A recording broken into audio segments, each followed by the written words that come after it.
currently fighting the withdrawal symptoms of the NFL season. I miss it a lot, don't you? I do, man. I'm kind of coughing up a little bit of a storm over here, feeling a little under the weather just because of the fact that I don't have NFL to keep me healthy. Yeah, I mean, it's a long ways away, too. I know we have the draft and free agency and all that stuff, but it's not the same. I know. And neither is the UFL, the United Football League, that's going to be starting Absolutely here. not, yeah. I mean, don't they have like the Birmingham Brahmas or something? Or the that sounds like one of your fantasy football team names, like the Kiss Me Kangaroos. Yeah, it does. You know? It does. But yeah, no, I think it's actually a real one. They wow. got the boring Guardians again, the DC Guardians or something like that. I really like when they had the Seattle Sea Dragons. Oh, wow. Dude, maybe you should use that as a team name next year. Well, I got to be original, though. I got to be original, okay. you know? Well, plus, that's not Seattle. You wouldn't choose like a city name. It could be like the Splendiferous Sea Dragons. Right, I know. But I try and go for more like cuter, a little less ferocious animals. Yeah, sea dragon is kind of deadly, yeah. Yeah, plus it's also a mythical creature. Right. And I go for real, usually. Okay. So you wouldn't do like a griffin or like a... No. They're too otherworldly. I mean, trust me, I like a good Pegasus and a griffin and all that, but not for a fantasy football or fantasy baseball, basketball, or hockey team. Not even like a unicorn? No. Unicorn's too... that's just too, like, coloring book for me, you know? Like, the covetous capybaras, dude, that is a... Covetous capybaras. Yeah, that is just an emblematic example of some of my names. But anyways, guys, welcome back to the Sideline Sorcerers. Today, we decided to go over our way too early division winner predictions. So we're going to go through all the standings as well for every division in the NFL 2024 season, how we think every team is going to finish. Eventually, we'll get to the point where we do win totals and all that stuff, but right now we're just going to predict the order of them within the division. So I'll let you get started. We'll go just division by division. I'll let you start with the AFC East. Yeah, love that. So I am going to take Buffalo to win the division. I'm sure that will not really come as a surprise to any of the listeners, but we've got Buffalo taking over the AFC East this year. I've got the Jets in the number 2 spot, Miami at number 3, and New England down at 4. Now, I really like Buffalo to just come back strong, be as resilient as they have, especially at the second half of the 2023 season. You know, they started off 6-6, and then they win like 7 straight, or not 7 straight, but I don't know how many, 5 straight maybe, to finish 11-6, I think. Yeah, it was pretty close to that. I think that's what they finished. They were 7-6. I think that's how they ended. Oh yeah, so 6-6. So then, they won out. One. Yeah. So I could see them. I honestly would like to see them go maybe like a 13-3 this year, but we'll do records later. But I think that the Jets should be in the 2 spot here. With Aaron coming back, I really think they've got a solid chance to win the division. I would honestly like throw some coin on them to win the division, like at if it's like plus like 400 or something like that. I mean, there's a lot of value there for Aaron coming back. I think Miami is going to peter off a little bit this year, sink down to 3rd in the division.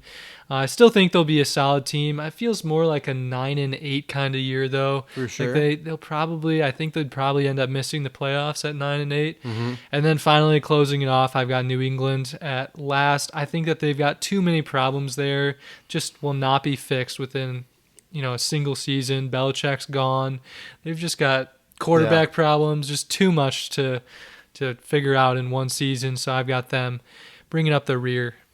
Yeah, I have the exact same list here. Definitely Buffalo winning, although a lot of pieces may shift around with them. They might lose Stephon Diggs, Gabe Davis, but I think they'll be able to refill. I think Dalton Kincaid will emerge as a star tight end. So I do have them winning still, even though they won this year, so they faced a tougher schedule, whereas Miami is going to have a much easier schedule since they didn't win. Obviously, the Jets also as well. I do have them coming in second, just like Jake, because of Aaron coming back. I really think that he's going to kind of make this his goal year. It's kind of his last big hurrah here. I could see him playing another year, maybe 2, but this is really the best opportunity he has. They're returning quite a bit, and I'm sure they're going to fill the holes in the draft as well. I agree that Miami's going to peter off a little bit, but like I said, they do face an easier schedule than the Bills will or any other division winner. So I wouldn't be too surprised. They're not going to lose Tyreek or Jalen Waddle.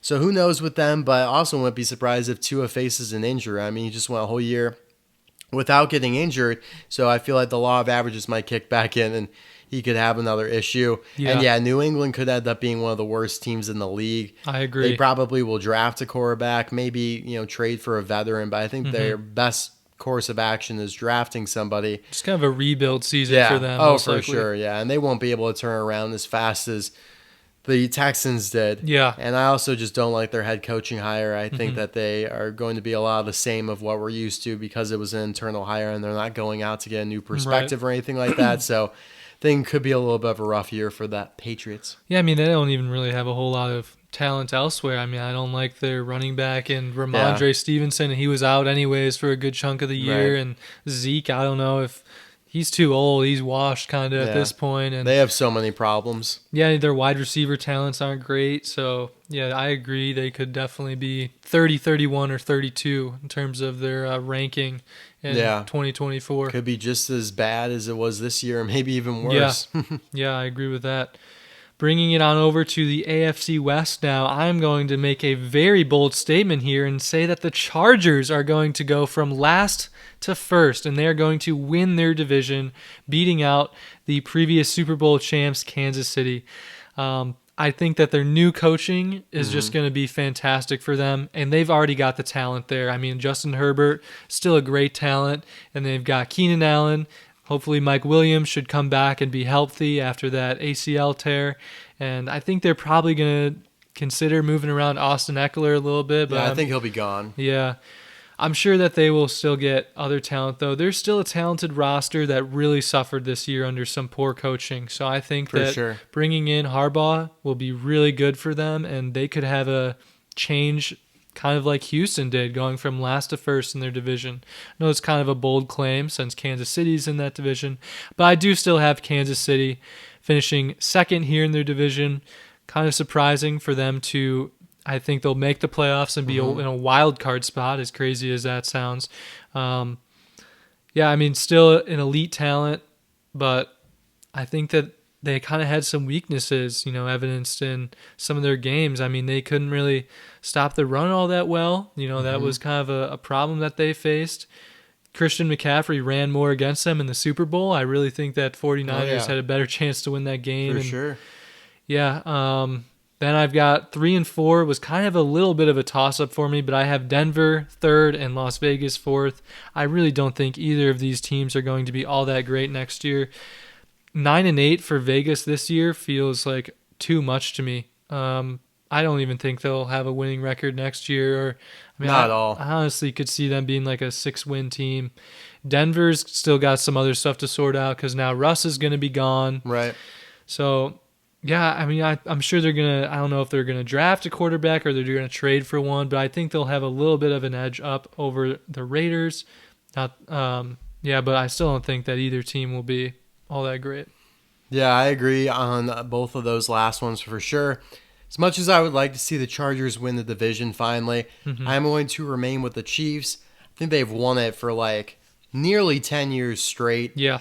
The last time someone else won it was Denver, I do believe. Yeah, with it's Peyton certainly Manning. a bold statement to pick the Chargers as winning I think it was division. 2015 with Peyton Manning is the last time someone else won that division. But yeah, I'm going to keep with the Chiefs here. I just think it'll take a few years for the Chargers to maybe get up and rival the Chiefs. Problem with them as well is like when you play the Chiefs twice a year, you not really get a home game, like because SoFi Stadium, especially with the Chargers, is so much of a mixed bag. It's like a neutral site game, honestly. You're not getting that many Chargers fans in there. LA is just weird, and even it's worse toward the Chargers than it is the Rams. But yeah, so it's like you might be good enough to beat them on a like neutral site, or if you had like a really good fan crowd stadium behind you, but the Chargers just don't have that. Like, they're the worst in the league for that. So I feel like if you lose both games to the Chiefs, it's going to be tough to win that division. I mean, you might have the same record. Like, I could see them both finishing 11-6 or 12-5 or whatever it is. Yep. But I think the Chiefs will have that tiebreaker and win the division. But I do have them coming in second, obviously. I have Denver in third. Really unfortunate what happened here. The reason I have them quite a bit higher than Vegas still, though, is because Sean Payton. I think he's a really good coach. I think they will end up drafting a quarterback. I think that's the best thing they should do. Probably Bo Nix.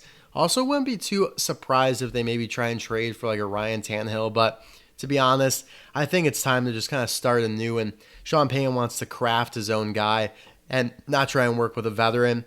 But I do think, like I just said, they will be significantly better than Vegas. I could see Denver being a 9-8. Vegas being like 3 to 4 to 5 wins, in my opinion. Mm-hmm. No idea what they're doing. They're paying Jimmy Garoppolo a ton of money. He's suspended for 2 games for whatever performance-enhancing violations. Mm-hmm. Aiden O'Connell played all right. He's definitely not the guy, though, but they probably will still give him some starts this year. They won a fair amount of games, so they're not in a great position if they want to draft somebody else, but I mean, they could draft. There's a lot of quarterback options, but you're not getting like one of the elite guys. So they're really in an ambiguous spot right now. I think all that indecision will just result in a nasty season for them. Yeah. Yeah, I like that pick a lot. I actually just looked it up, a little fact check here, and you were right. Very impressive memory. The Chiefs, last time they did not win the division was back in 2015 when the Broncos won it with Peyton Manning. They did tie the division, but Chiefs still were like technically the division winners. I'm assuming that head-to-head was what caused them to win. Oh, for sure. They tied with the Raiders. Both were 12-4 in 2016, and they tied with the Chargers in 2018. Both of them were, I think it was, let's see what it is here, also 12-4, but they had the head-to-head victories. So right. Yeah. See, very it's impressive tough recall to beat. Yeah, the Chiefs. They are so good in division. They are, yeah. But I don't know. Could this year be the year? I mean, I would love it. Trust me, I would absolutely love it. Yeah, I mean, I'm sure you would like to see it for your Justin Herbert MVP candidate bet. You know, I know that you made a little early prediction that he would. There's no value in the odds, though. Yeah, plus 1,200, yeah. Yeah, it's just, I need bigger odds than that. I mean, the dude just is coming off of an injury. What do you want it to be, like plus 2,000? Like what would be, something like what that would suffice to you? Yeah, I mean, just give me like plus 1,800 even. I'll settle for that. All right. I'll play some cash on it for that. Fair enough. Yeah.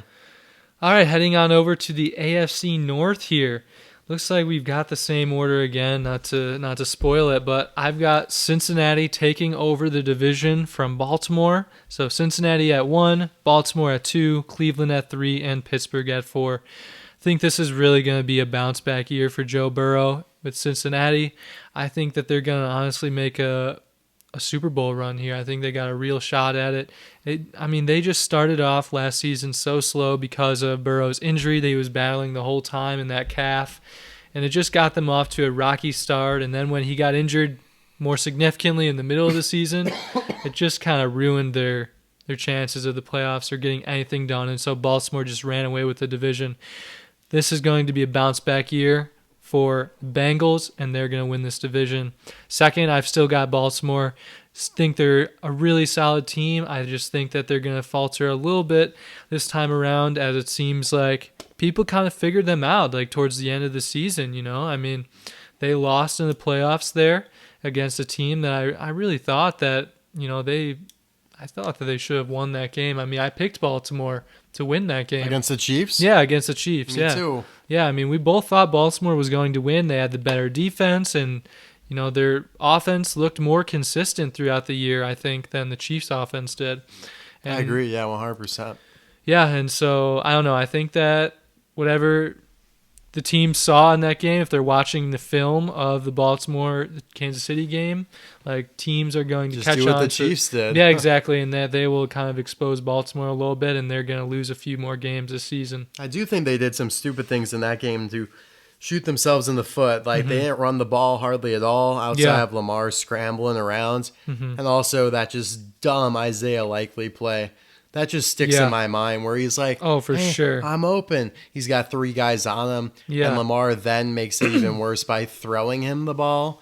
And obviously it got picked off in the end zone. So, yeah, I mean, And the whole Zay Flowers situation too was just a, Oh, yeah. a Oh, rocky situation. That might there have at even the end. been worse. Yeah, I mean, both of them were. I mean, those plays don't happen. I mean, the game goes to the Ravens there. I mean, For sure. just For a sure. wacky situation. Then third, I've got Cleveland, and this.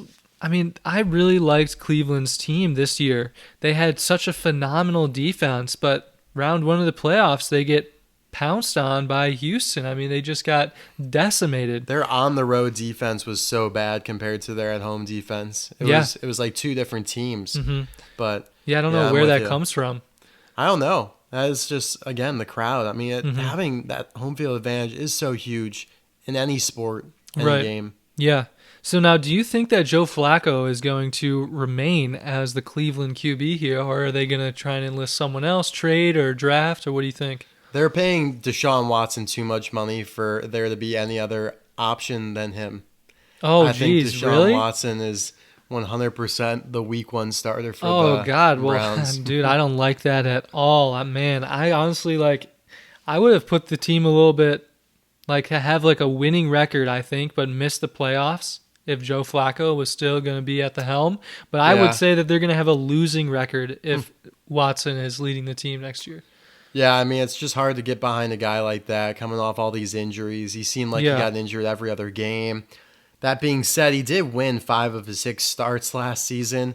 Kind of It crazy, doesn't actually. feel like he performed that well in those games. He though. I mean, didn't. he The didn't only have good his game- sneaky rushing yards anymore, and He seems like the completely different guy from Yep. when he was in Houston. It's so weird. But yeah, it is odd. I think they will keep Joe Flacco as the backup, keep Dorian Thompson-Robinson, and then Deshaun Watson will be the guy, at least until, he proves that he just is a liability yep. because of how much sheer cash they are giving him. Yeah, I can agree with that. And then bringing it on to a close here, I've got Pittsburgh at the last spot in the division. I think this will be the final year where they have a losing record. I think it was 17 So years the first straight. year? The first year, the end of their streak, I meant to say. The last year was the final year where they have Yeah. a winning or... That's about time. Yeah. I'm tired of hearing this narrative. Yeah. Oh, Mike Tomlin's never had a losing record. Shut the hell up, man. Still a he's good had coach. 8-8 record. Yeah, he's a fine coach, but he's so mid, dude. Yeah. I hate that term, but he's just average. I honestly think Sean McDermott's a little like that too. I think they're very similar coaches. One's just always had an elite quarterback. The other one Yeah. has not always had an elite quarterback. I think both of them are pretty mid though. Yeah, no, I can agree with that. So, yeah, I think this is going to be a year here where Pittsburgh ends that streak and they have a losing record. And, yeah, not a whole lot else to say about that. I just don't really see a whole lot of talent on their roster anymore. It's going to be so interesting to see who's the starting quarterback because it really Yep. could be Kenny Pickett, Mason Rudolph, Ryan Tannehill, or Russell Wilson. Or it could even be someone out of the draft. Yeah. There's so many options for this You team. think they might trade for Tannehill or Russ? Yeah, I think the teams that a Ryan Tannehill or Russell Wilson could go to are Pittsburgh, New England, Denver, Atlanta maybe, if Justin Fields doesn't go there. So Tannehill We'll see. almost feels like a backup to me at this point, kind of I don't know, almost in a similar way to what you said Joe Flacco is going to be used by the Browns. I think he'll get another shot, to be honest with you. You think? I do. And I guess the talent is generally still there. He was just on a really crappy team without any weapons. Yeah, I and mean, so, he did have an MVP type performance. He put up way Yeah, better back in numbers than 2020. Lamar Jackson this year, and almost rushing as well. I mean, this dude literally, he's a really good rusher as well. I mean, he's older now, but I think he's still worthy of a starter position. But yeah, I'll get on the mind. Like you said, we have the exact same order here. I do feel a little bit biased because I do love Joe Burrow. I would love to see the Bengals win the division, but out of reason, like we just talked about, they didn't win the division, so they're going to be playing a much easier schedule. Baltimore is going to have to play the Bills, the Texans, and the Chiefs, and also the equally seeded team in the NFC. So they're going to honestly have a much, much harder schedule than the Bengals, who, they finished third in their division. So that means they get to face, what would that be? The Jets, the Colts, It's Broncos and or the Raiders. The Raiders. That's crazy. Yeah. That's wild. That's cake. Oh, dude, for sure. That's why Cincinnati should be a real good favorite to win. I mean, I would think they'd be a favorite to win the division and even, have some really nice odds for the Super Bowl, because the season that Cincinnati had is not representative of the quality of talent on that team. Well, I mean, it's crazy. They still were 9-8, honestly. Yeah. Just imagine if they had Joe Burrow for the rest of those games. I mean, they have a really good defense and obviously good offense. Looks like they'll be able to keep T. Higgins and Jamar Chase, which is exciting. I wonder has the NFL released like odds in terms of like favorites to win the divisions yet, or no? I think they might have. I mean, it depends on the sports book. Some sports books are a little bit more overzealous than others. Yeah, I think I'm going to have to look this up here, but you can go ahead and continue on. Yeah, so I do have Baltimore still being a decent team coming in second, but yeah, I'm just not super hot on them. Obviously, they had a very successful year. You got to respect that, but I don't know. There's always just something that feels off about them. I don't think their receivers are all that good still. OBJ was just like a non-factor in most of those games, and Zay Flowers is your only really threat, and if he's going to be pulling shit like he did in the AFC Championship game, I wouldn't worry about him too much. Cleveland in third just because they do have a loaded roster from top to bottom. But yeah, Deshaun Watson is going to be their kind of X factor. He'll take them, either they'll go as far as he takes them. So either, he plays really well like he did in 2019, 2020, and they could even win the division. But if he plays like he's been playing the last year and a half, they're going to be in third or maybe even last. Pittsburgh, like I just said, who knows who their starting QB will be. They will face a tougher schedule coming in second in this division as well. I know they came in third. Yeah, they came in third. So, wait, no. That means, so the Bengals came in fourth in the division. Did they really? Yeah, because the top three teams made the playoffs. Wow. So that means the Bengals get to face New England, right? Yeah, the Patriots, the Titans, the Chargers is maybe not ideal, but yeah, that's incredible. That's crazy. But yeah. So I just checked. FanDuel does not have odds on who would win the divisions yet, but they do have who would win the conference and odds for the Super Bowl already. And so the Bengals are the 7th favorite to win the Super Bowl behind the 49ers, Chiefs, Ravens, Bills, Cowboys, and Lions. Interesting. Yeah. I'm surprised that the Ravens are plus 900 and the Bengals are plus 1500. So obviously that means that the Ravens would still be favored to win their division here. Yeah, I mean, I think you have to respect the year they had. Oh, for sure. And then for the conference championship winner, we have the Bengals are in 4th behind the Chiefs, Ravens, and Bills. Okay. That makes sense. Yeah. Yeah, that definitely means that they would not be favored to win the division, but they're favored over whoever would come out of the AFC South. Yeah, I mean they're favored here over like the Dolphins, the Texans, and whatnot. I mean, as they should be. I mean, Joe Burrow's that guy. Yeah, so. No, he is. Yeah. All right, let's go on to the AFC South. Speak of the devil. Let's do it. You already know what I'm picking for this one, bro. Obviously. Your new hometown. You've got to ride Houston, bro. You're going to be hopping on the Houston train when you come down to visit, and you're going to ride those Texans, bro. I probably will get some sort of Texans merch. Dude, you're going to have to. Because I probably don't want to get jumped by a Texans fan. No, it's going to be electric, bro, if you come down for this Buffalo at Houston game. Would you wear your Josh Allen jersey, or what would you do? Dude, that's the thing. I think I'd have to wear Josh Allen just because, I mean, he's my boy.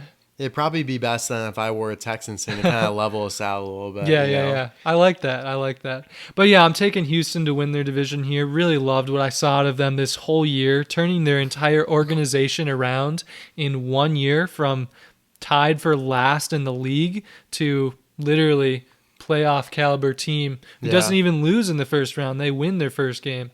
Love to see that out of them. And this is just the beginning, man. I mean, CJ Stroud got 1 year of experience and DeMeco Ryans got 1 year of experience. I mean, now that that's behind them, they're only going to get better. I can't really see them getting a whole lot worse. I really like Houston to win this division next year. Then we've got Jacksonville in spot number 2. Jacksonville should have won the division this past year. Should have been easily. I mean, Dude, it shouldn't even been close. I mean, they honestly deserved to win it. I mean, they deserved it over Houston, in my opinion. And I don't know what happened with Trevor. I know he was kind of battling some injuries here and there. I think his injury was worse than he made it out to be, because he kept playing in all of those games, and then they started losing and dropping these games that they should have easily won. And I mean, that contributed to them just having a terrible end of their season, not even making the playoffs on that fluky loss to Tennessee. So they should have been in the playoffs, but yeah, they faltered there and fell short, and I think they will sneak in as a wild card next year. But yeah, still think they're a really solid team, and Trevor will recover in the offseason and really I think he'll up his have a performance. bounce back year. Yeah, for sure. And then I really like Indianapolis next year too. I don't know how well they're going to do with Anthony Richardson. I mean, I think it's kind of going to be a little bit of a toss up there. Yeah, I mean, I've seen some people have the Colts as high as winning the division. Really? I think, I watched Colin Cowherd's little thing, and he has the Colts winning the division. Does he really? Yeah. That's kind of bold. It's about as bold as my Chargers pick, but No, it's not as bold. Or no, it's bolder. It's bolder. You think? Yeah, that's what I mean. I got you. Yeah, I mean, because we don't know what Anthony Richardson is. We only see him in like 4 games. Yeah. No, I mean, I think that the Colts will still be good. This could really be a solid division next year with Houston, really Jacksonville, and the Colts all vying for that top spot.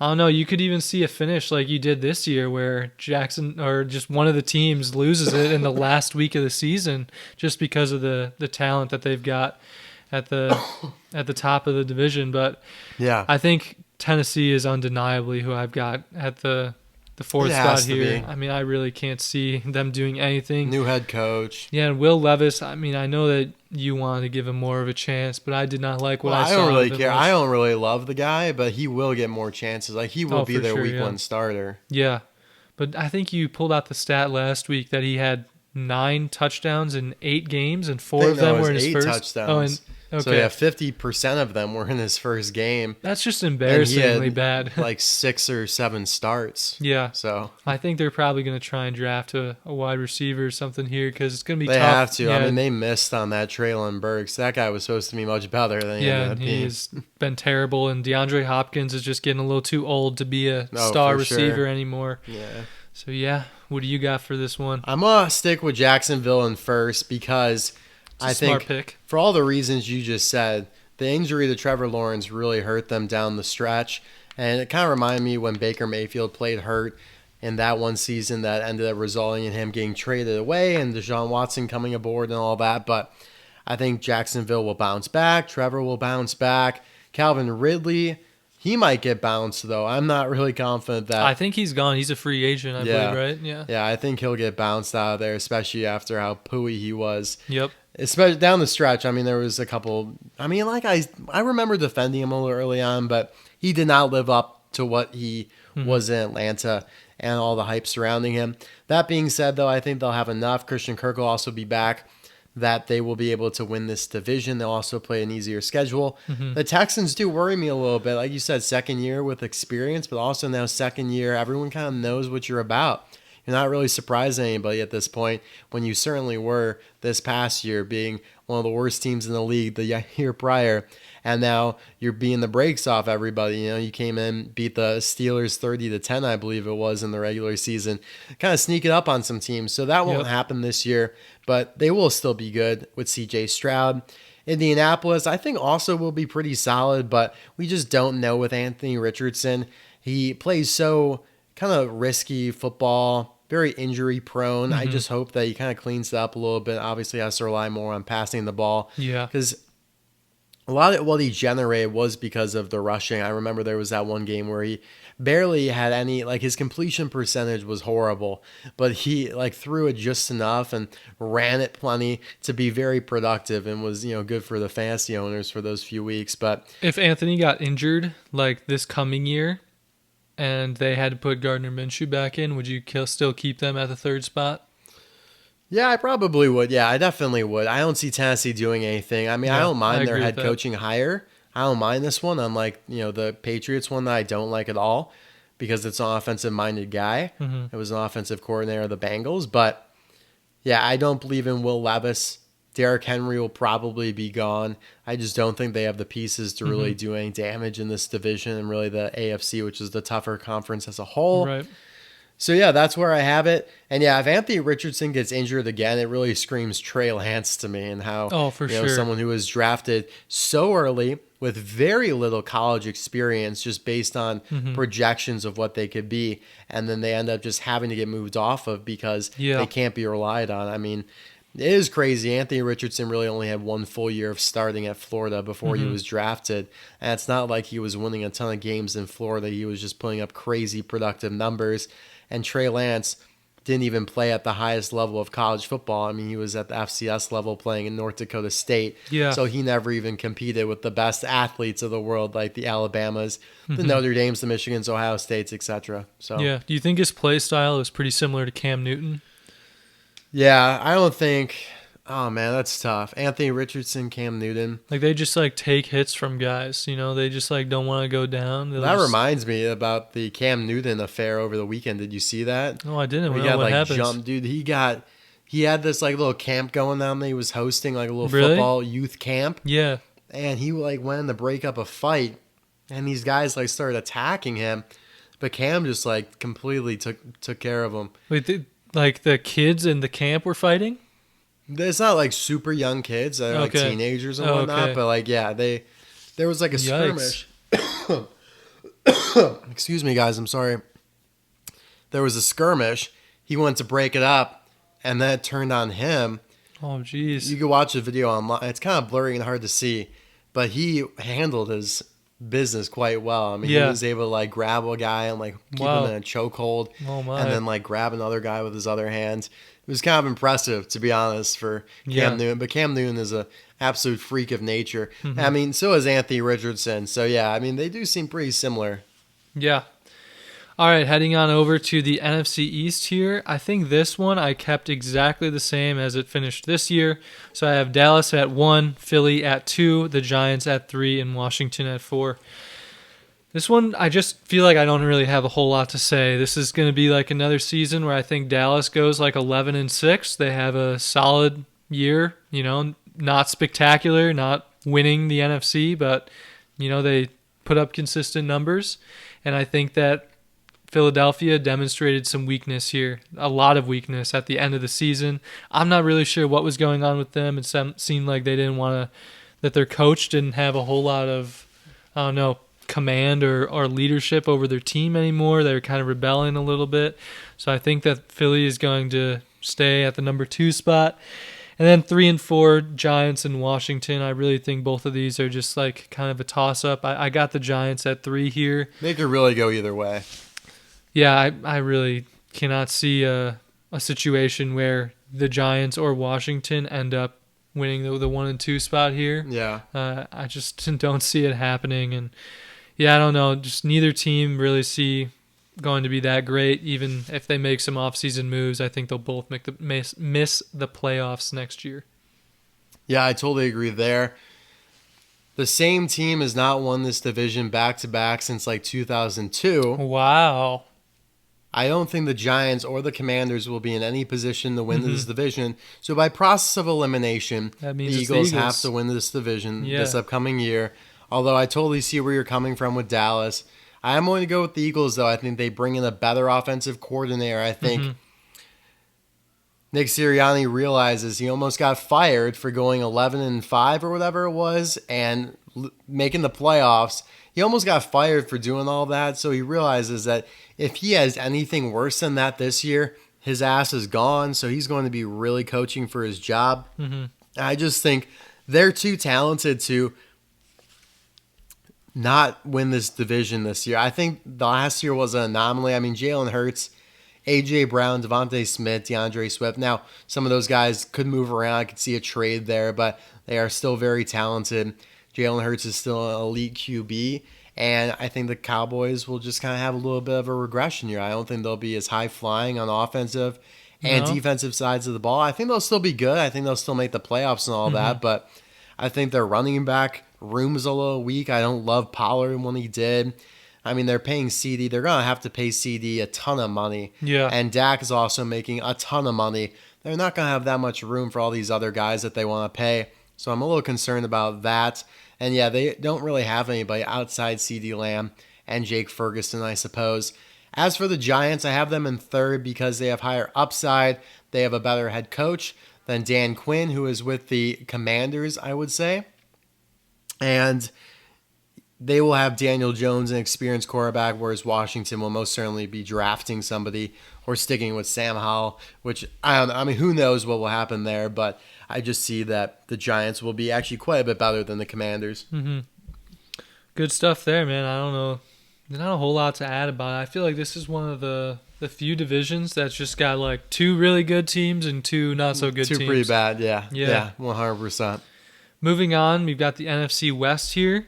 So I've got San Fran winning this division by a pretty significant margin. I mean, I think they could have like a 3 to 4 game win or like lead over this division next year. Really? Yeah, I would like to see like San Fran maybe even go like a 14-3 kind of situation. That's crazy. Yeah, and then the Rams finish like 10-7 is what I would say could happen. I think it'll be a lot closer this year than what I think the Rams are going to give them a little bit more of a run for their money. I do. Okay. Well, yeah, I like the Rams at number 2, Seahawks at 3, and Arizona at 4. Yeah, I mean, 49ers are just such an elite talent. Obviously, they make the Super Bowl.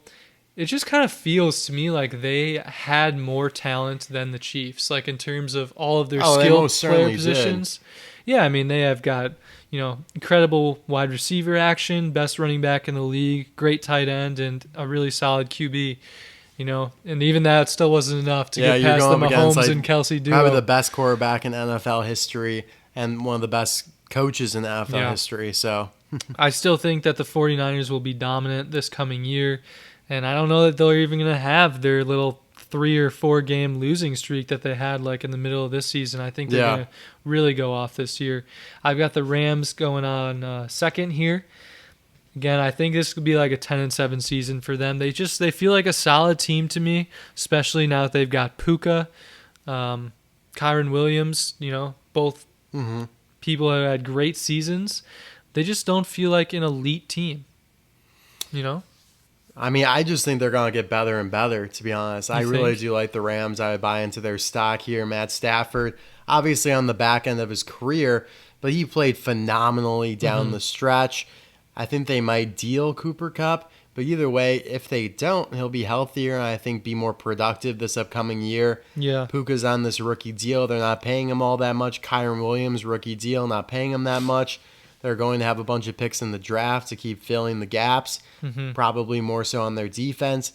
I really do like what the Rams are doing, and Sean McVay is one of the best coaches in the league right now. Yeah, I know you do like the Rams. I think they're just one of your favorite teams, honestly. You've always kind of liked the Rams a lot. Well, we'll get to that. I mean, we're going to talk about the stats. Oh, well, yes, of all of I our know picks. in terms of like who you bet on and that you are always picking them well. But I just think that you like them just as an organization, the same way that I like the Bills a lot. Yeah, I mean, it's kind of weird. Like, I absolutely despise them for a period of time, though, because they always beat the Bucs. Like, there was a stretch where Tom Brady, when he was on the Bucs, they played the Rams like 3 or 4 times, and the Bucs only beat them once. Yeah, and it was in the last season. Brady was there, but yeah, I think it was 3 times the Bucs beat them in the season. It really didn't matter at all, and the Rams beat them once in the regular season and in the playoffs that one time. So I really kind of despise them, and they also obviously went on to beat the Bengals in the Super Bowl, but.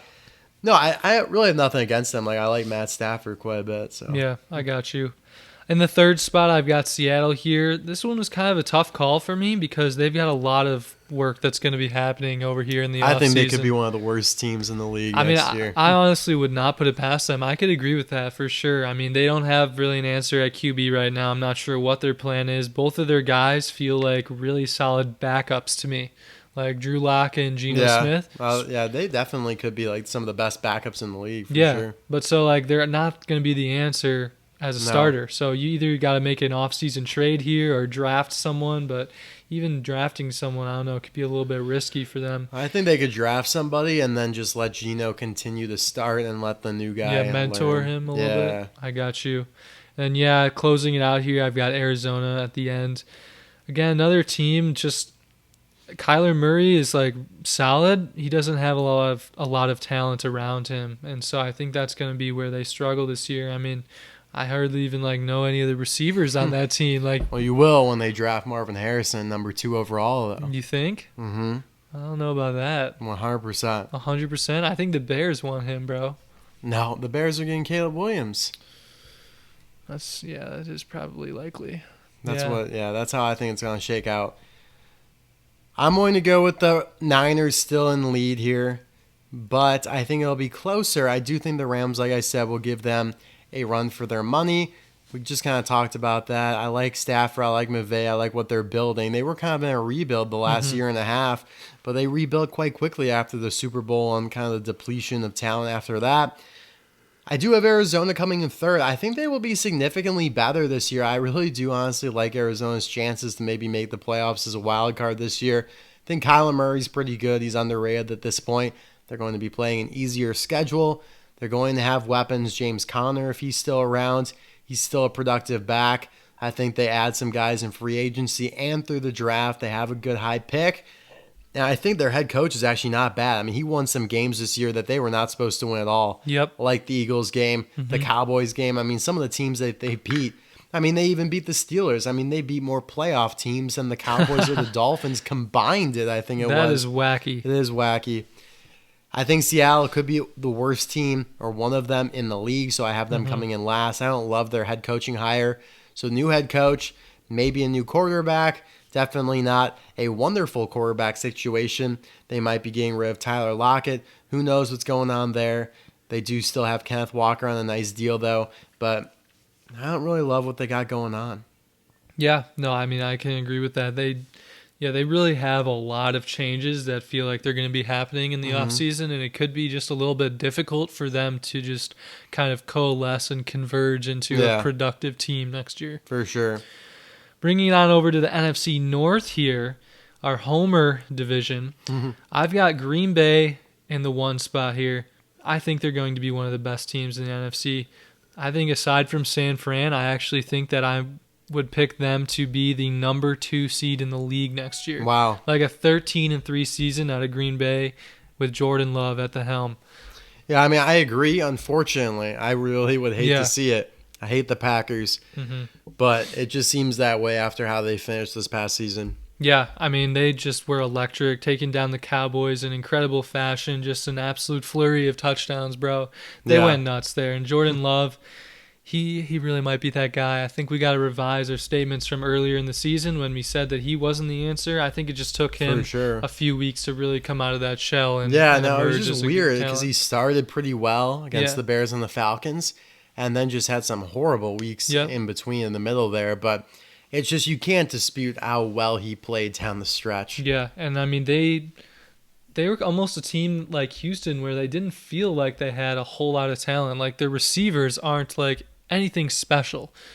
Like, similar to like Houston, it didn't feel like these receivers were like top picks in the draft. But they're like young guys, and they got the job done. Yeah, they're solid. I honestly think they could be some of the best in the league. Like I really do think they have a great group. Okay. I mean, they just seem to have guys coming out of their years. Dontavian Wicks, Jaden Reed, Romeo Doubs, Christian Watson. Yeah, it's like they all feel like they could be at least a wide receiver 2. And they could maybe all be even a wide receiver 1. Jaden Reed was just shocking to me. I mean, I put him on my fantasy team, and he's getting a touchdown every week. Yeah. And Romeo Doubs is also one of the receivers that eliminated me from the playoffs in one of my leagues. So I'm very familiar with these dangerous GB receivers. Yeah. Then next I've got Chicago, kind of a bold pick here, putting the Bears in the number 2 spot. Think this could be a good year for them, similar to kind of like almost like a year that Houston had. I guess they weren't as bad as Houston was like 2 years ago. So like the Bears last year, I mean, were not as bad as Houston was 2 years ago. But I think that if they draft Caleb Williams, he has a really solid first year, might be enough to squeak them into the playoffs. But I don't see them like making it past the first round likely. I think that the Bears could still be a solid team next year, just with a lot of work to still do moving forward. It's very possible, yeah. Yeah. Third, I've got Detroit here. Another kind of bold pick. I think you're going to see some regression out of Detroit this year. Still a solid team. I think that some people are going to start altering, or some teams are going to start altering the way that they face Dan Campbell. I mean, I don't know exactly what that answer would be or how they're going to change, but I think that Dan Campbell is going to start to be figured out next year, and Detroit is going to suffer a little bit because of it. And then finally, I've got Minnesota to bring up the rear here. I just don't love Minnesota this year. They're kind of just, I mean, they've got Justin Jefferson, but I feel like they're kind of lacking elsewhere. I don't love Kirk Cousins at the helm of that team. Aww. I know that you like him. I know he the played Cousins so well for the few games. The Cousins curse will prevail. Yeah, but I just don't love their team as a whole. I think that the Bears and the Lions honestly have more to offer than Minnesota does next year. Interesting takes for sure. I do have Green Bay in number 1 here for all the reasons you said. I have Detroit in number 2. This is probably one of the hardest divisions to pick because there are a lot of unknowns and the teams are kind of close together. Could still see Detroit winning this division, but similarly to the Ravens Bengals situation, they will face a harder schedule than Green Bay does. So I think that will edge them out at first, but they'll still make the playoffs. I like Kirk Cousins a lot, like you just said. I do. I mean, he played great the first half of this year. He beat a lot of good teams and turned the team around from an 0-4 start to almost making the playoffs. I mean, if he kept starting, they probably would have made the playoffs. It wouldn't even have been that close. He comes back. Justin Jefferson's still there. They have a really solid group of guys. I like Ty Chandler as a running back. I don't like Alexander Madison really at all. But I think they have some solid players. I think they are at least good enough to be a third-place team. The Bears, honestly, like you said, they could be better. They could be a 9-8, maybe make the playoffs, but there's so many unknowns. I mean, I need to know for sure that they're going to take Caleb Williams before I really make a decision here. No, that makes sense. Because I don't think with Justin Fields they're going to be doing much damage. And even with Caleb Williams, a rookie quarterback with a rough offensive line, I don't see them doing that well either. So even if they're finishing last in this division, like that could still be like a 7-9 or 7-10, 6-11. Not a horrible season, but still not obviously where you need to be. Right, yeah. I mean, my pick of the Bears in the number 2 spot was kind of contingent on them drafting Caleb Williams. Like if they keep Fields, they're not winning or not getting the 2 spot here. I do not see that happening. No. And even with Caleb Williams, I don't think they're going to be that good. Yeah, I guess we will see. Then we got the last division here, the NFC South, and this is another one here. This is another bold take for me, but I've got Atlanta winning this division, as crazy as that is. This might be the boldest one on the board. Yeah, I was going to say, I don't think you're going to like that pick at all. I just think that Atlanta is going to make some crazy offseason moves. So do they get Justin Fields? I mean, maybe. But so if Justin Fields can't do anything better than Caleb Williams on the Bears, but you could take Atlanta to win the division? I feel like that kind of happens sometimes. Like the Bears get rid of a player and then they just go and revive their career. Yeah, like and then David Montgomery. Yeah, and they become electric elsewhere, you know? So I think that could happen on Atlanta, you know? Atlanta still is going to have Bijan Robinson. Yeah. They've got Kyle Pitts, Drake London. Yeah, I mean, they've got some decent guys over there. Yeah. They just couldn't really put it together. And maybe if their new head coach has a season like DeMeco Ryans, you know, they got a chance to be top quality team. Probably the worst coaching hire, though. I know you didn't like their coaching hire. I mean, the guy's already coached like a ton of football, and he's only won like 35% of his games. I think it's even less than that. I think it's like 26-48. Wow, yeah, that's pretty bad. That's pretty bad. And he's already coached like with Atlanta. I don't think he's been a head coach with Atlanta. Actually, I think he was when they fired Dan Quinn. He took over as an interim head coach. Yeah. So, yeah, disgusting hire. Might even be worse than the Gerard Mayo one for the Patriots. Yeah. Ugh. I don't know, man. I think that it could be a sneaky season. You got to have one like kind of crazy pick in here that like I feel like normally one year you have one underdog who really comes I mean, no one would have picked Houston to win the division, that's for sure. Yeah, you could see something like that happening here in the NFC South. Number 2, I've got Tampa Bay. Another solid team. I mean, they had a good year this year, made the playoffs, won a game. Could see them doing well next year. It's just, I just think that Atlanta will just have that sneaky good year and, I don't know, just emerge out of nothingness. Then third, I've got New Orleans here. I mean, this past season, they were just kind of a team that was really tough for me to pick. just kind of a mid team, as they say. Not a They whole were. lot to them.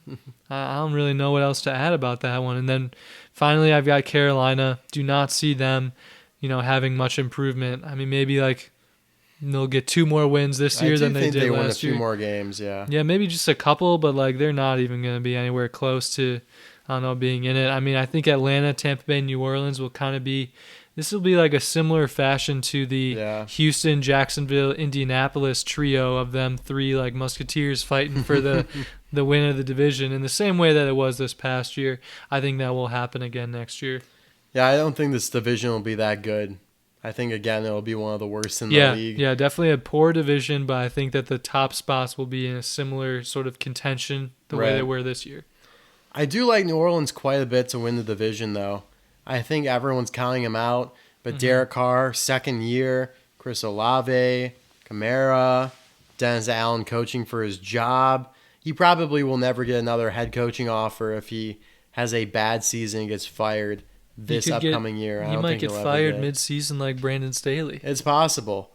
He could have. I mean, he honestly very likely could have gotten fired at the end of this season. So he knows that he's on the hot seat. So I think he really tightens it up, gets some good coordinators if he has to replace anybody.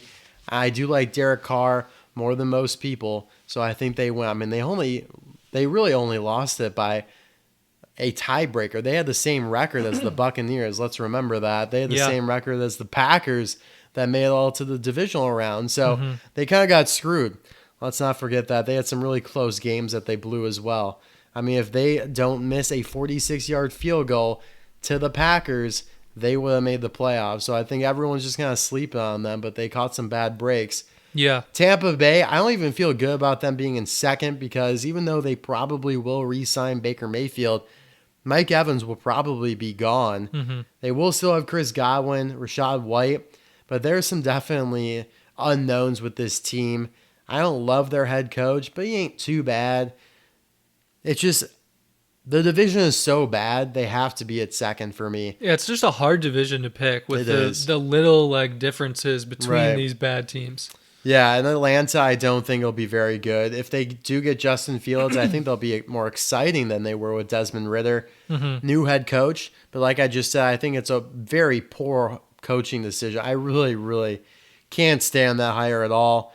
And Carolina, honestly, I want to put Carolina ahead of Atlanta because I actually like their head coaching decision, bringing in Dave Canales from the Bucs, an offensive-minded guy. I think Bryce Young actually has a decent year. I think they could win 6 to 7 games. Probably should put them ahead of Atlanta. You know what? I'm going to do that. I'm going to make the bold decision to switch it here. That is quite bold because this is by far the only division where I've got my team that's going to win. You've got to take last place.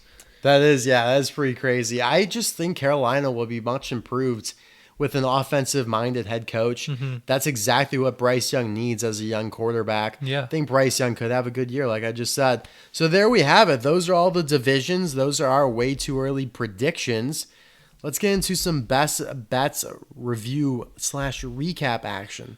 Yeah, love that.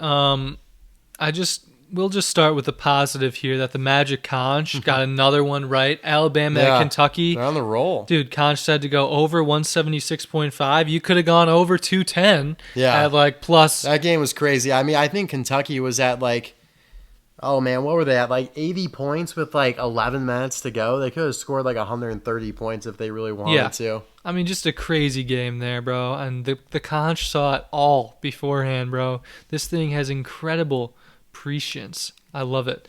Power to see the future. Well, we're gonna have to select a new game for it to select or we will. Bet on. Yeah. Maybe you can start looking at that now. I'm going to. The other one was the bet for my brain, and apparently my brain is not as smart as this piece of wood that I've got over here. I said to take Pistons and Pacers over 248. Both of the teams play very poor defense, and that it was going to soar over. It wasn't a terrible bet. I mean, I still liked it, but it fell short. I think the final was the total was 245, so just a pretty sharp line there. Just fell a couple points short.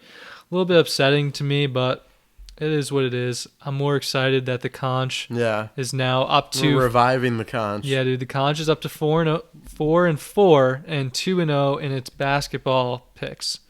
So we like that for the Conch. That's hype. Yeah. Now, do you have a game selection for this week I for do. the Conch? It's going to be Kansas at Baylor, Saturday, March 2nd at 12 p.m. Central Time. Kansas at Baylor. Mm-hmm. The 7 at the 15 AP poll ranked teams. All right, Conch. What is the play for the NCAA men's basketball Kansas at Baylor game this Saturday? Come on, Conch. Be sharp. Oh, Conch doesn't like it. She says to bet a different game. We can abide by that. Okay. There's another ranked on ranked up action going on here. I think it's the Conch, bro. Tennessee at Alabama. Tennessee at Alabama. 4 and 14. Interesting. Okay. 7 p.m. Saturday, March 2nd. All right, Conch, what's the play for the Tennessee at Alabama game? We only have one more game that we can pick, so I better like this one. Yeah, it does. It says the underdog to cover the spread. Who's the underdog, you said? Well, I'm sure Tennessee will be because they're on the road at Alabama. Even though they're ranked 4, Alabama's 14. I would expect Alabama to be ranked or to be favored by a couple points. Okay. Interesting. Well, we will have to say Conch said the underdog to cover the spread. We're thinking that's going to be Tennessee. Yeah, I'm going to predict Alabama's going to be favored by, let's go 1.5. I think this one's tighter than the Alabama-Kentucky one, which I predicted incorrectly last week to be at 6.5. It ended up being like 1.5, 3, whatever. Either way, it should have been more 6.5 because Kentucky beat them by like 22 points. So just saying, Vegas, I should be a book, right? I should be an odds maker. You should be, bro. So you said you think... You know what? Make it 2.5. Make it 2.5. You think Kentucky will be... Or not Kentucky. Alabama will be favored by 2.5. Yeah. Okay. I think Tennessee would beat the brakes off them at a neutral site, but because it's at Alabama, I'm going to go with that. So how do you feel about the Conch's pick, though? Do you think that Tennessee will win or cover the spread? I don't love it. You don't? I don't. It's just so hard to win on the road. Dude, you're betting against a 100% correct predictor. I could see it, though. Tennessee is pretty freaking amazing. They are really good. Alabama's defense is pretty pooey. They did just give up 117 points in men's college basketball. Yeah. I mean, if you look at their totals here, they've given up 99, 92, 93, and 117 in their last 4 of 5 games. Really? That's a lot of points for college basketball. Oh, dude. Hold on. Is this... I can't tell if this is for this coming week or not. They lost at Tennessee by 20. Okay, yeah. On January 20th. It's not. Yeah, I was just looking and it said that it was Tennessee minus 5.5, but I think that was from the previous game. Okay. Yeah, and they easily covered that. Yeah. Interesting. All right, well, I am excited for that. No best bets for you this week. I just can't do it without these spreads. No, that's fair, yeah. I am going to include one even without the spread. This is kind of a wacky pick here, but I've got the Atlanta Hawks at the Brooklyn Nets, and I'm going to take Brooklyn to cover the spread that I don't know what it is yet. You're a brave man. You're a brave man. I mean, I just hope that it actually hits, but Atlanta is the worst team in the NBA this year against covering the spread. They have only covered, I think it's 18 of their 53 games. Which is that's terrible to me. That's pretty abysmal. Yeah, I mean, normally you would expect to see it around 26 to 30 or so games that they've covered, but only covering 18 is really bad. And second, they're facing the Nets here. The Nets are going to be an underdog in this game because the Nets are not a very good team. So, and they're also at home. So the Nets are a home underdog here against a team that is the worst team in the league at covering the spread. So I really like Brooklyn to cover the spread this week. Yeah, I mean, I would agree with that because Trae Young is out. Yeah, for that reason alone. Yep. All right, so do we want to just briefly touch on these historical stats that you brewed up the other day? Yeah, we can. I just want to go through my last best bet here. Oh, shit. So I'm also going to take, this one's not random. I've got the Lakers at the Clippers. I want to take the Lakers money line at plus 188. The Clippers have not been doing as well as they should have lately. And the Lakers, I think I said, I might have misspoke there. The Clippers have not been doing as well as they should have. Yeah. I think that the Lakers have been doing better. So I really like the Lakers to win this game, especially as underdogs. So that's why When I'm is rolling that with this game? week. I think that one is on Wednesday. I think it's It tomorrow must be night. for Yeah. the line to come out like that already. Yeah, it's tomorrow night. The Atlanta and Good Brooklyn stuff. game is on Thursday night. Good stuff. So we'll see that spread in a day or so. Yes, sir. All right. Historical stats time? Yeah, let's do it. What do you want to go through first Well, here? Just the divisions or So these are overalls? your stats. So we can't go through everything right now. Right. But just what the highlights are since you brewed them right. all up. And so basically Jake went through, totaled up any possible stat you can imagine for our betting, predictions, whatever it may be for the 2023 NFL season. Yep. So how accurate we were with a certain team, division, etc., playoffs, regular season, our best bets. I will say right off the bat here, I had a lot more bets than you. Dude, way more. And you It's were way 'cause- more accurate with them, too. It doesn't look like that. I'm 25. You were 25 and 45. That's bad. That's abysmal, bro. I'm like the fade See, god. this is why next year, though, it could be better if we did this by units. No, we measured by have units, to because I included in here like my correct score prediction and like the parlays, which yeah. are obviously not an actual right, best bet. right. So it's horrible. Yeah, I mean, exactly. But so we'll do it better next year. Doesn't reflect. These aren't all like minus 110 bets. Yeah. But I went 77, 102, and 2. A lot of those are college football bets for sure. Mm-hmm. Yeah, you had some really nice weeks in there. But yeah, let's go over, I think probably just some of the biggest takeaways here. We actually did better at the fantasy start and sits than we thought. Like, we thought every single week, like, we were sucking at them and, like, they were our worst picks. But, like, Yeah. I was 22, 23, and 6. You were 21, 27, and 5. So, Yeah, I struggled, though. I mean, I wouldn't, like, necessarily call it a struggle. Like, you still, like, picked a lot of good guys to start. Yeah, well, it's hard also to measure that because we weren't just trying to go with, like, the big names, for the starts and whatnot, and the obvious ones for the sits, so. Yeah, I mean, we were literally picking sometimes just waiver wire guys for Yeah. our starts. So, Yeah. I mean, that was, I don't know, I think that was solid. In terms of the divisions or some of the teams that we bet on the most or did the best against. So, my top team for the entire year was Dallas. I picked Dallas correctly 15 times throughout the season, like whether to win or to lose. I was 15-2 with Dallas, 14-3 with Las Vegas. So they were surprising. That Chiefs game on Christmas Day is like so sharp. The hidden gem. Like that is the core of that 14-3 record the with apex, Vegas. Yeah. The absolute pinnacle.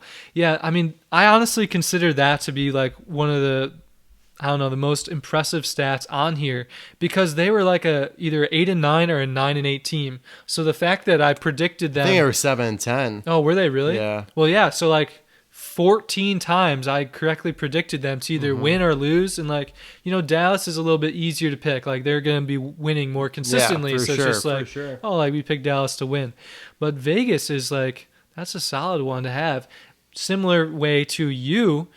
With the Rams, bro. The Rams are just like a 10 and 17. We got off on a good footing. Remember, our very first episode, the very first game of the season, Rams at Seattle. Seattle was favored 5.5 points, and I took the Rams, and they ended up winning that game. Yep. That was one of the wildest picks I had. Yeah. I remember us talking about it. Very first episode of the podcast, and it just got us off on the right foot with the Rams. I think the one game that I missed with them was when I wasn't sure Stafford was going to play against the Packers or whatever, and he ended up not playing, and they ended up losing. And I think with the other one, the last one was the very last game of the season where they should have. I mean, they were down like 21-7 or 20-7, and Carson Wentz had this glorious comeback. Yeah. But obviously that game's basically irrelevant anyways. Right. Yeah. But so really impressive out of you there. And you Thank also you, were thank 15-2 with Carolina, which I Yeah. consider to be less impressive than the For Rams sure. because They only won 2 games. right, yeah. And so also tallied this up, you picked against Carolina every single week. So for 17 or 18 Yeah. straight weeks you picked or against Carolina. Well, it's definitely the way to do it because if I started picking, maybe For they win this sure. game. Although I did almost pick them to win that Atlanta game that I remember they that, ended yeah. up winning. So I certainly would not have picked them to win the other game they won, which was against the Bucks. Yeah. So yeah, I And think it then- was against the Bucks. No, who did they beat? Who's our The team Giants they beat? maybe? No, they didn't play. Oh man, why am Oh I? no, I'm thinking the Texans and the Giants. That was the Texans lost. They to beat them. the Texans. That's right. Oh yeah. Yeah, the Panthers beat Okay. the Texans, which I would not have picked at all, Yeah. even Yeah. though I was picking against the Texans a lot. Right. But anyways, yes. And then you also picked Philadelphia every week except for week 14, which is another wacky little stat there. They were facing Dallas. Yeah, I clearly didn't understand that they started to be really bad Yeah. toward the end of the season. Even though I kept saying they're gonna lose one of these games to the Giants, No, you called that. and you I did. was like, I just don't have the balls to pick it. Yeah. All right. My worst team of the year was Atlanta. So evidently Yeah, I don't, which I could knew. that could factor into my division picking this year. I don't know. I mean, I knew for me too, Atlanta, Pittsburgh, the Colts, those teams were so spotty week in Yeah. and week out. I knew I struggled with them myself. Yeah, so I only picked Atlanta 5 games correctly, which is obviously terrible. Your 2 worst teams, Houston and Denver, both at 7 and 10, so obviously not as bad as mine. Our biggest differences on the year, you had 6 more games correct on the Rams than I did, which is really That's wild. crazy. Yeah, and you also had 5 more on Minnesota and Tampa Bay. Very solid there. And I had 4 more on Houston Of than course. you did. Yeah. Of course. I think the last thing we should just cover is the division overalls itself. That your best division was the NFC West at 53-15. That is pretty goofy. Dude, that's just I mean, wild that is to just me. absolutely wild because Seattle and the Rams were combined right around 500. So Yeah. So that's just impeccable, dude. I was just honed in. You were so honed in. I mean, your NFC overall record was 189-83, which is just immaculate. Much better than your AFC of 156-116. The AFC is a little bit more unpredictable, I would say. A lot of the teams are closer together. NFC just feels a little bit more homey to me. It always feels like the home division. When I pull up my mental standings in my head, I pull up my little chart. Yeah. I always start on the NFC side and then I have to hop over to the AFC side. Literally that's how my brain works. So Yeah, love the that. NFC is just my home. Yeah, fair enough. Yeah, the NFC East was my home this past year. They were my best division at 47-21. Yeah, Obvious- Dallas is where you live, dude. Yeah, obviously not quite as good as your NFC West division, but still solid. My NFC overall was 159-113. AFC overall was actually the better division for me at 165-107.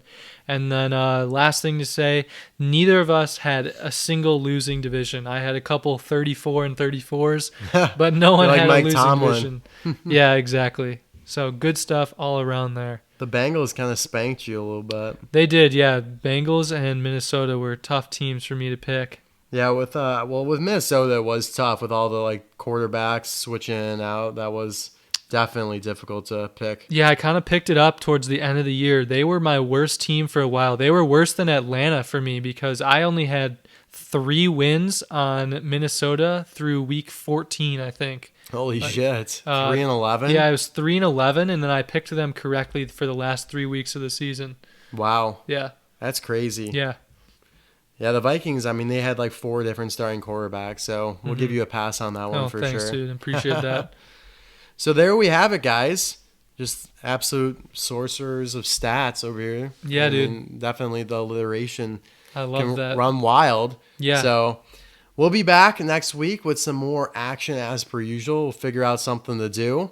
Maybe something draft related. I do kind of want to start doing some mock drafts. I think that's what we should do. Maybe just a little sketch of a mock draft. That could be cool. I like that. Yeah, so we'll do that. Probably rely on some other sources, I do think, factor in trades here and there. Mm-hmm. And yeah, thank you guys as per usual for listening. Anything else?